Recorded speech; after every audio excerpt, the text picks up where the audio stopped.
Kaistorya, trending na ngayon sa mga social media platforms, although wala pa namang official na statement ang Iglesia ni Cristo ukol sa rally. Although ang INC ay nagpalabas na ng statement na merong rally na mangyayari, pero may mga lumalabas na mga venues, mga petsa, nakikita natin yan sa mga social media platforms.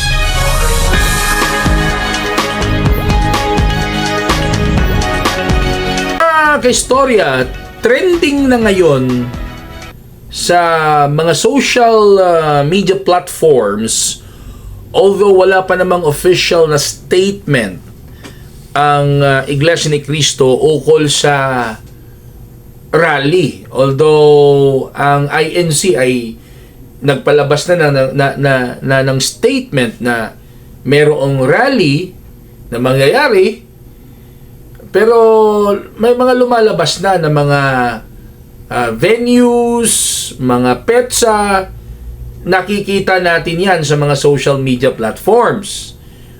Ito, mga kaistorya, yung rally ng Iglesia ni Cristo, it is not a political rally. Okay, klaruhin natin yan. Kasi kapag sinasabing political rally, merong pinapanigan at merong kinakalaban na politiko. But itong rally ng Iglesia ni Cristo, yung INC rally, is about emphasizing the importance of unity and peace para sa bayan natin. This is supporting not the person, not BBM or Sara, but it is supporting the statement of President Bongbong Marcos Jr. not to impeach Sara because marami pang mga dapat na asikasuhin na mga problema ang bansa natin, na yun talaga ang nakakaapekto sa mga Pilipino. Imbes na mag-focus sa mga impeachment, ganon, asikasuhin natin yung dapat na i-prioritize na asikasuhin, like yung problema ng climate change, di ba? Yung mga sunod-sunod na bagyo na maraming mga na-displaced na mga Filipinos, maraming mga tao ang apektado din ang pagkain kasi nasira yung mga agricultural industry natin because of yung mga sunod-sunod na mga severe typhoons. Problema yon, di ba? Tapos ano pa problema, mga kaistorya? Itong tuloy-tuloy na fuel price hike. Problema yon kasi gumagamit tayo ng gasolina at crudo everyday eh. Kasi kapag hindi matutukan yung sunod-sunod na pag-increase ng fuel, meron yang domino effect, mga kaistorya.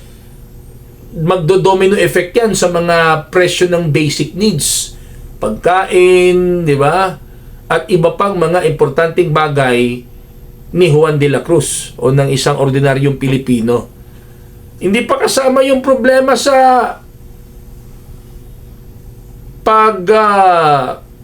weak ng ating Philippine currency, di ba? Yung value ng pera, maraming problema po. Maraming problema na dapat asikasuhin ang ating gobyerno, ang mga politiko, maraming dapat sila na importanteng dapat na asikasuhin kesa mag-aaway-away, di ba? Maglalaban-laban. Nasa sideline tuloy yung dapat na asikasuhin. Kaya yung INC rally, mga kaistorya, walang pinapanigan na politiko yon. Ang pinapanigan doon, sambayan ng Pilipino, that our leaders Binoto natin sila, mga kaistorya, para sila yung magbibigay ng magandang direksyon sa bansa, mag-facilitate ng mga solution sa mga pinoproblema ni Juan de la Cruz. Hindi natin sila binoto para mag-aaway-away diyan, susuklian ng mga masasamang salita sa isa't isa. Hindi yung dahilan, hindi yung purpose bakit natin sila binoto. Ang purpose doon para magbigay sila ng magandang direksyon sa Pilipinas. Kaya yung INC rally, yun rally for peace and unity. Rally para magkaroon ng tunay na kapayapaan ng bansa natin at mag-unify ang mga politiko, mga leaders natin, mag-unify sila, magkaisa sila upang makapag-isip sila ng mga magagandang solusyon, mga epektibong solusyon sa mga problema ng bansa natin. Okay?